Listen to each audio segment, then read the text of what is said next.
Hi friends, welcome back to my channel. ఈరోజు topic వచ్చేసి February 26th current affairs video. So ఎవరైనా మన ఛానల్ని కొత్తగా చూస్తున్నట్లయితే ప్లీజ్ సబ్స్క్రైబ్ చేసుకోండి, లైక్ చేయడం మాత్రం అసలు మర్చిపోకండి. ఈరోజు ఫస్ట్ టాపిక్ చూస్తే కనుక గ్లోబల్ ఇన్వెస్టర్స్ సమ్మిట్ 2025.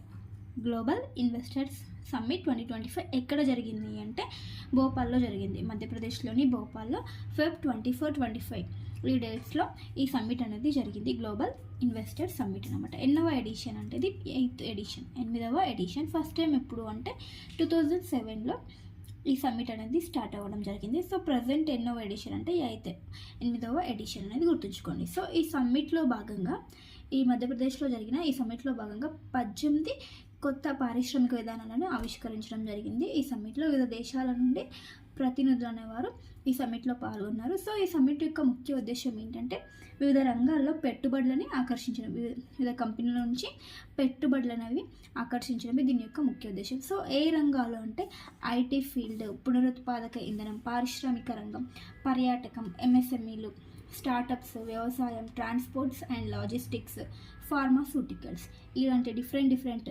కేటగిరీస్లలో పెట్టుబడులు అనేవి రాబట్టడం, అంటే పెట్టుబడులను పొందడం అనేది ఈ సమ్మిట్ యొక్క ముఖ్య ఉద్దేశం. ఇన్వెస్టర్స్ సమ్మిట్ అంటే ఇన్వెస్ట్ చేస్తారనమాట వివిధ రంగాల్లో. సో ఈ సమ్మిట్ ఎక్కడ జరిగిందంటే 2025కి సంబంధించి మధ్యప్రదేశ్లోని భోపాల్లో జరిగింది అని గుర్తుంచుకోండి. అండ్ థీమ్ అంటే ఈ 2025 ఇయర్కి థీమ్ వచ్చేసి ఇన్ఫినైట్ పాసిబిలిటీస్. ఈ గ్లోబల్ ఇన్వెస్టర్స్ సమ్మిట్కి సంబంధించి. సో నెక్స్ట్ కరెంట్ అఫైర్ వచ్చి చూస్తే కనుక పులుల సంరక్షణలో ఈ సొలిగ తెగల పాత్ర అనేది చాలా ఉంది, వాళ్ళ సహకారం ఎంతో ఉందని రీసెంట్గా జరిగిన మన్ కీ బాత్లో ప్రధానమంత్రి నరేంద్ర మోడీ గారు చెప్పడం జరిగింది. ఈ సొలిగ తెగల ట్రైబ్స్ గురించి ప్రధానమంత్రి గారు ప్రశంసించారన్నమాట. సో వీళ్ళు ఎక్కడ ఉంటారు అంటే Biligiri Rangaswamy temple tiger reserve, బిఆర్టీ tiger reserve సమీపంలో ఉంటారు ఈ ట్రైబ్స్ అన్నమాట, సొలిగే ట్రైబ్స్. సో ఎక్కడ ఉంది ఈ టైగర్ రిజర్వ్ అంటే బిఆర్టీ టైగర్ రిజర్వ్ ఎక్కడ ఉందంటే కర్ణాటకలోని చామరాజనగర్ అనే డిస్టిక్లో ఈ రిజర్వ్ ఉందన్నమాట, tiger reserve. So BRT tiger reserve అంటే Biligiri Rangaswamy temple tiger reserve అనమాట. సో ఈ టైగర్ రిజర్వ్ సమీపంలో ఎవరు ఉంటారంటే ఈ ట్రైబ్స్ అనే వాళ్ళు ఉంటారు. సో ఈ ట్రైబ్స్ ఎందుకు అంటే వీళ్ళు ఆ పులుల సంరక్షణలో ముఖ్య పాత్ర పోషిస్తున్నారంట. పులులు ఉంటాయి కదా, వాటిని రక్షించడంలో వీరికి యొక్క సహకారం ఎంతో ఉందని ప్రధానమంత్రి నరేంద్ర మోడీ గారు మన్ కీ బాత్లో చెప్పడం జరిగిందన్నమాట. సో వీళ్ళు యొక్క పవిత్ర దైవంగా భావించడం జరుగుతుందంటే ఈ పులులని. సో గుర్తుంచుకోండి. ట్రైబ్స్ నేమ్ వచ్చేసి సొలిగే ట్రైబ్. సో ఇక్కడ ఇంకొక స్పెషాలిటీ ఏంటంటే వీళ్ళది టైగర్ రిజర్వ్, దేశంలోనే టైగర్ రిజర్వ్లో నివసించడానికి అధికారికంగా హక్కులు పొందిన మొదటి తెగ అంట ఎవరు? సొలిగే ట్రైబ్స్. అంటే మన భారతదేశంలో టైగర్ రిజర్వ్లో నివసించడానికి అధికారికంగా, ఆ రిజర్వ్లో ఉండడానికి అధికారికంగా హక్కులు పొందినవారంటే ఈ ట్రైబ్స్. సో వీళ్ళు పులుల సంరక్షణలో ముఖ్య పాత్ర వహిస్తున్నారని గుర్తుంచుకోండి, సొలిగే ట్రైబ్స్. అయితే వీరిని చూస్తే కనుక ఎంతమంది ఉన్నారు, వీరి యొక్క జనాభా పాపులేషన్ ఎంత అని చూస్తే కనుక 2011లో కర్ణాటకలో వచ్చేసి 33,781 మంది ఈ ట్రైబ్కి చెందిన వాళ్ళు ఉన్నారంట, వీరి యొక్క పాపులేషన్. అండ్ అదేవిధంగా తమిళనాడులో కూడా ఉన్నారంట వీళ్ళు 5,965 మంది. కర్ణాటక అండ్ తమిళనాడులో ఈ ట్రైబ్స్ అనే వాళ్ళు ఉండడం జరుగుతుంది. వీరి యొక్క పాపులేషన్ 2011 లెక్కల ప్రకారం అనమాట.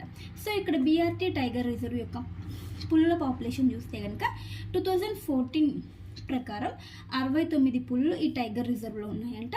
2018కి చూస్తే కనుక 86 పులులు అనేవి ఇంక్రీజ్ అవ్వడం జరిగింది. 86 పులులు ఈ టైగర్ రిజర్వ్లో ఉండడం జరిగిందని గుర్తుంచుకోండి. సో ఇక్కడ ఏంటంటే పిఎం నరేంద్ర మోడీ గారు 119వ ఎడిషన్ మన్ కీ బాత్ ఎడిషన్లో వీరి గురించి చెప్పడం జరిగిందనమాట. సో అందుకే వీరు వార్తల్లో ఉన్నారు. సొలిగా అంటే ఏంటంటే చిల్డ్రన్స్ ఆఫ్ బాంబూ అని గుర్తుంచుకోండి. Paytm solar sound box. Paytm వచ్చేసి సోలార్ సౌండ్ బాక్స్ని ఆవిష్కరించడం జరిగింది. ఎప్పుడు అంటే February 20న విడుదల చేసింది సోలార్ సౌండ్ బాక్స్. ఎవరి కోసమో అంటే సన్నకారు వ్యాపారుల కోసం ఆవిష్కరించడం జరిగింది. ఇప్పుడు మనం మనీ ట్రాన్స్ఫర్ చేసినప్పుడు ఫోన్పే యూజ్ చేసి అక్కడ బాక్స్ ద్వారా సౌండ్ వస్తుంది కదా, సో అందులో సోలార్ అంటే సౌరశక్తిని ఉపయోగించి ఈ సౌండ్ బాక్సెస్ని తయారు చేయడం జరిగింది. సోలార్ సౌండ్ బాక్స్ని ఎవరు? పేటిఎం తయారు చేసింది. సో విద్యుత్ పైన ఆధారపడకుండా ఈ సౌరశక్తిని ఉపయోగించి సౌండ్ బాక్స్ని విడుదల చేయడం జరిగింది. సో ఎందుకు అంటే గ్రామాల్లో సులభతర వ్యాపార నిర్వహణ కోసం, గ్రామాల్లో వ్యాపారులు ఉంటారు కదా, వాళ్ళకి ఇంకా ఈజీ వేలో వ్యాపార నిర్వహణ కోసం ఈ సోలార్ సిస్టమ్కి సంబంధించిన సౌండ్ బాక్స్ని విడుదల చేయడం అంటే తయారు చేయడం జరిగింది వ్యాపారుల కోసం, చిన్న వ్యాపారుల కోసం. నెక్స్ట్ వచ్చేసి స్వాయత్ అనే ఒక కార్యక్రమానికి అంటే పథకానికి స్వాయత్కి 6 years కంప్లీట్ అయ్యిందంట. సో ఎప్పుడు ప్రారంభించారంటే స్కీమ్ని 2019 ఫిబ్రవరి 19th దీన్ని స్టార్ట్ చేయడం జరిగిందనమాట. సో ఇప్పటికీ దీనికి 6 years అనేది కంప్లీట్ అవ్వడం జరిగింది. సో అప్పుడు చూస్తే కనుక 2019లో చూస్తే 3400 స్టార్టప్స్ అనేవి ఉన్నాయంట. ఇది స్టార్ట్ అయినప్పుడు ఎన్ని స్టార్టప్స్ ఉన్నాయి దీని ఆధ్వర్యంలో అంటే 3400 స్టార్టప్స్ అనేవి ఉన్నాయి. సో ప్రజెంట్ ఎన్ని ఉన్నాయంటే 29,000 స్టార్టప్స్ అనేది ఉండడం జరిగింది దీని కింద స్వాయత్. సో ఇది ఏంటంటే దీని యొక్క ఫుల్ మీనింగ్ చూస్తే కనుక startups women and youth advantage through ఈ transaction. Startups women and youth advantage through ఈ ట్రాన్సాక్షన్ దీని యొక్క ఫుల్ నేమ్ అన్నమాట. సో దీని యొక్క ఉపయోగం ఏంటంటే ప్రభుత్వ సేవలను ప్రజలకు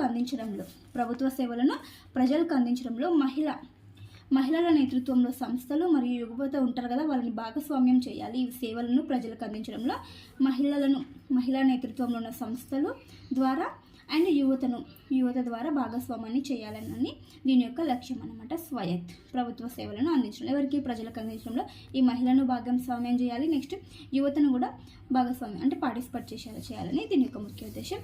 అండ్ ఈ 6 years కంప్లీట్ అయిన సందర్భంగా భారత వాణిజ్య శాఖతో, నెక్స్ట్ ఫిక్కీ అనే సంస్థతోటి, నెక్స్ట్ FIELO అనే సంస్థతోటి జెమ్ అనే పోర్టల్ ఒక అవగాహన ఒప్పందం అనేది చేసుకుందనమాట. దీనికి సంబంధించిన పోర్టల్ ఇది జెమ్ పోర్టల్. సో జెమ్ అంటే ఏంటంటే గవర్నమెంట్ ఈ మార్కెట్ ప్లేస్. సో ఈ పోర్టల్ వచ్చేసి ఈ జెమ్ అనేది వచ్చేసి ఈ భారత వాణిజ్యం మరియు ఫిక్కీ FIELO అనే సంస్థలతో ఒక ఒప్పందం అనేది కుదుర్చుకుంది 6 years కంప్లీట్ అయిన సందర్భంగా. సో గుర్తుంచుకోండి. నెక్స్ట్ వచ్చేసి అడ్వాంటేజెస్ అస్సాం 2.0 ఒక సమ్మిట్ అనేది జరిగింది. ఎక్కడ అంటే గువాహటిలో ఈ సమ్మిట్ అనేది జరిగింది. సో ఏంటంటే advantage Assam 2.0 investment and infrastructure summit అనమాట. ఇన్వెస్ట్మెంట్ అండ్ ఇన్ఫ్రాస్ట్రక్చర్ సమ్మిట్ 2025 ఎక్కడ జరిగిందంటే గువాహటిలో జరిగింది.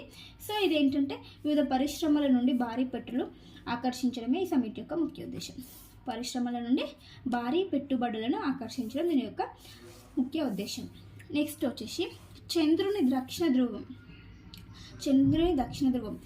మొదటి వివరణాత్మక భౌగోళిక పటాన్ని రూపొందించడం జరిగిందన్నమాట. చంద్రుని దక్షిణ ధ్రువం నుండి మొదటి వివరణాత్మక భౌగోళిక పటాన్ని రూపొందించడం జరిగింది. సో చంద్రయాన్ 3 పంపించారు కదా, సో ఆ మిషన్ నుండి గ్రహించిన డేటా ఆధారంగా ఈ భౌగోళిక పటాన్ని ఆవిష్కరించడం జరిగిందన్నమాట. సో దీని ద్వారా ఏంటంటే ఆ స్థలం ఎలా ఉంది, అక్కడ ఉన్న ప్లేస్ అన్నది ఎలా ఉంది, అక్కడ బిలాలు ఉంటాయి కదా, వాటి యొక్క పూర్తి ఇన్ఫర్మేషన్ అనేది ఈ డేటా ద్వారా మనకు తెలుస్తుంది ఈ వివరణాత్మక భౌగోళిక పటం ద్వారా.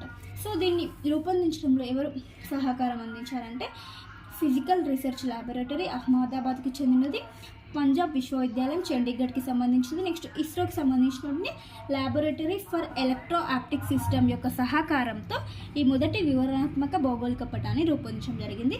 సో దీని ద్వారా మన భారతీయ శాస్త్రవేత్తలు కొత్త పురోగతిని సాధించడం జరిగింది. సో గుర్తుంచుకోండి.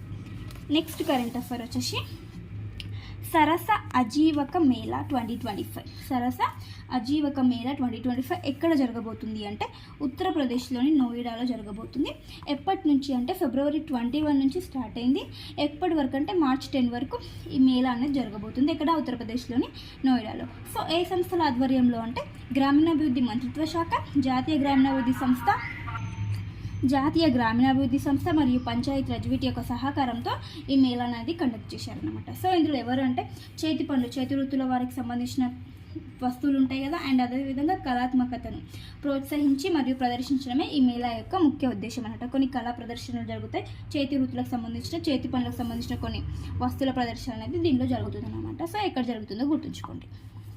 నెక్స్ట్ వచ్చేసి ఆలివ్ రిడ్లీ తాబేళ్ళు ఆలివ్ రిడ్ల తాబేళ్ళు ఎక్కడ అంటే ఈ తాబేళ్ళు వచ్చేసి ఇప్పుడు సముద్రంలో నుండి తీర ప్రాంతానికి రావడం జరుగుతుంది. ఎందుకు అంటే అవి ఇప్పుడు సంతానోత్పత్తి కోసం గుడ్లు అనేవి ఇసుకలో పెట్టడం జరుగుతుంది. సో దాని ద్వారా సంతానోత్పత్తి అనేది జరుగుతుంది. సో ఆ క్రమంలోనే భాగంగా ఇప్పుడు ఆలివ్ రిడ్లీ తాబేళ్ళు ఒడిశాలో ఉన్నటువంటి ఋషికుల్య బీచ్ తీర ప్రాంతానికి రావడం జరిగింది. సో అక్కడ 7 లక్షల ఆలివ్ రిడ్ల తాబేళ్ళు అనేవి గుడ్లు పెట్టడం జరిగిందంటే 7 లక్షల గుడ్లు అనేవి ఆ ఇసుకలో పెట్టడం జరిగిందంట. సో ఇది రికార్డు స్థాయిలో ఇది గణనీయమైన సంఖ్య అంట. ఈసారి ఇంత సంఖ్య అనేది ఒక రికార్డ్ స్థాయిలో అత్యధికం అంట. ఇది 7 లక్షల గుడ్లనే పెట్టడం జరిగిందంట ఆలివ్ రిడ్లీ తాబేళ్ళు. ఎక్కడ అంటే రిషికుల్య బీచ్, ఒడిషా.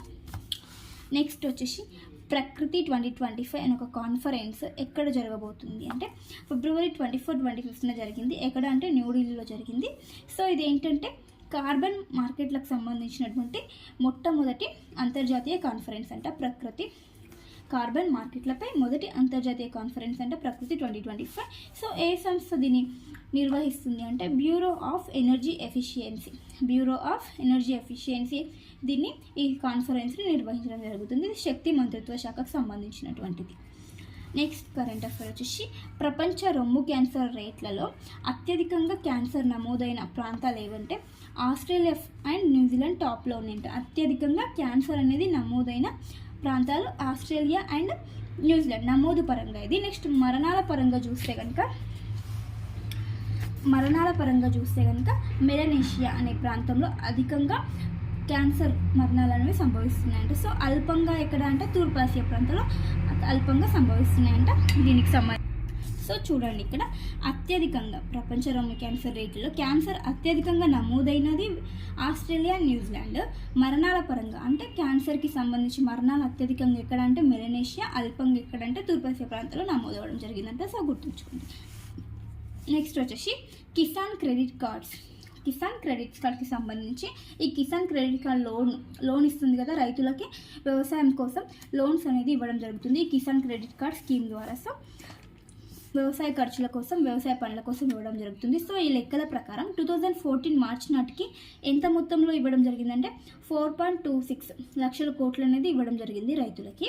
అండ్ ఇప్పుడు 2024 డిసెంబర్ లెక్కల నాటికి 10 లక్షల కోట్లు అనేది దాటడం జరిగింది. ఇప్పటివరకు ఇచ్చిన రుణాలలో ఇప్పుడు 2024 డిసెంబర్ నాటికి 10 లక్షల కోట్లు అనేది దాటడం జరిగిందంట ఈ కిసాన్ క్రెడిట్ కార్డ్ ద్వారా ఇచ్చిన రుణాలు. సో అయితే ఈ 10 లక్షల కోట్లు ఇవ్వడం జరిగింది కదా. సో ఎంతమంది లబ్ధిదారులు ఉన్నారంటే రైతులు ఎంతమంది లబ్ధిదారులు అంటే 7.72 కోట్ల రైతులు ఈ కిసాన్ క్రెడిట్ కార్డ్స్ ద్వారా లబ్ధి పొందడం జరిగిందంట. సో గుర్తుంచుకోండి. సో ఇవన్నీ ఫ్రెండ్స్ ఈరోజు ఇంపార్టెంట్ కరెంట్ అఫైర్స్. వీడియో నచ్చితే ప్లీజ్ లైక్ చేయండి, షేర్ చేయండి, అలాగే సబ్స్క్రైబ్ చేసుకోండి. Thank you for watching. By.